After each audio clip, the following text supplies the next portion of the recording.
way of calculating something that's important. There's a lot of Lufkin engineers in here. They know how important the torque factor is in the behavior of a beam pumping unit.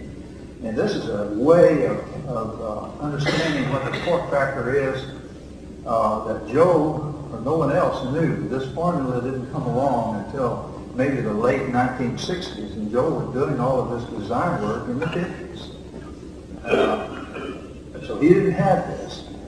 But let me show you what to do. We'll use a conventional unit, and we'll say to ourselves, as the cranks move a little bit, say if they move delta theta, that'll cause a carrier bar out here to move a little bit correspondingly, delta U.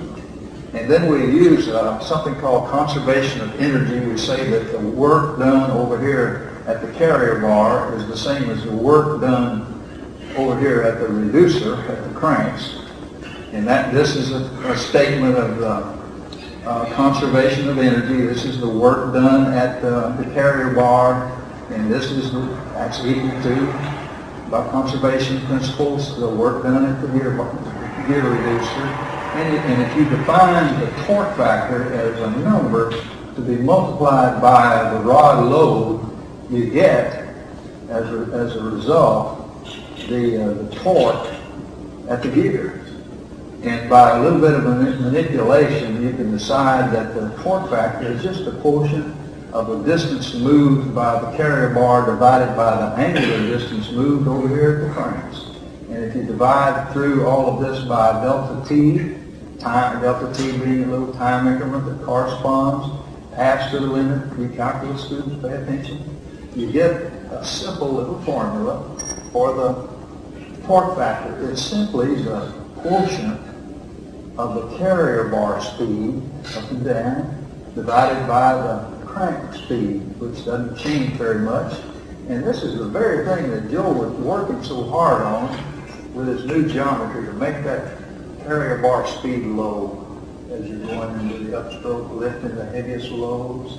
So this meant that this kind of geometry, that kind of geometry, with its low upward speed, would have low torque factors. Here's what torque factors are, how they're used. They're the number that you multiply load by to get torque on the unit. So here's an example. What if you had a conventional unit? And what if you had 20,000 pounds of load hanging on the carrier bar out in the front of the unit? And what if this torque factor was 86 inches, so you just multiply those two, and you get 1,720,000 pound-inches. That's a measure of torque for a conventional unit before you did any counterbalancing. But on a Mark II with that slow upstroke that Joe worked so hard to produce, it would have a lesser torque factor, maybe 7, actually it would be 70 inches for the case that I chose. And so if you multiply that by the rod load, the reducer torque, the uncounterbalanced at the moment, is only 1,400,000. So automatically you've got an advantage of 320,000 inch-pounds in favor of the Mark II right there, because of that slow upstroke.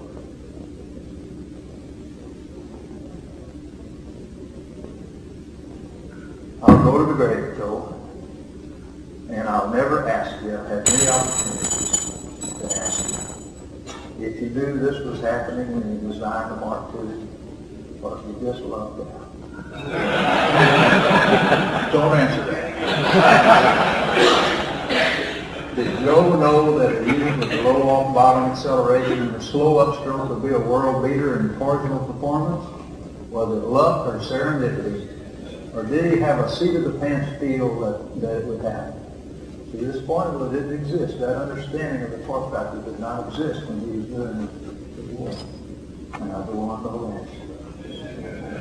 I prefer to think that you had a seat-of-the-pants feel for what was going to happen. But don't tell me. So now we're back to the drama. Everybody could see the OEC wasn't selling many pumping units. They were testing them and testing them and testing them, but they weren't selling them. Other companies here did reports on the Mark II and note the economic distress of OEC. And the Lufkin salesman, Jim Rowe, said within Lufkin, let's take a look at that. That unit may have some potential. So Lufkin did an engineering study, and here is the gentleman sitting right here, Fred Gibson, who was the chief engineer at that time, and his engineers did a study of the Mark II, and they confirmed all these good reports that they've been hearing about this newfangled pumping unit, the Mark II. So the Mark II changes hands. Lufkin acquires the OEC and the Mark II in 1961. Joe Byrd joins Lufkin and continues his advocacy of the Mark II.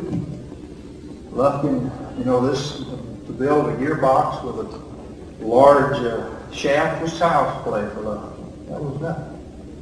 They had that done by the first coffee break was back. And so they quickly produced a suitable gearbox. They discontinued the chain drive. They're gear people, you know that. And they began to market the unit. To date, over 40,000 Mark IIs have been sold. I don't have the exact number, but it's over 40,000. This is a good deal for Lufkin Foundry in the town. The Mark II was an ideal. I'm going to have to have somebody's. I don't want to look at that thing.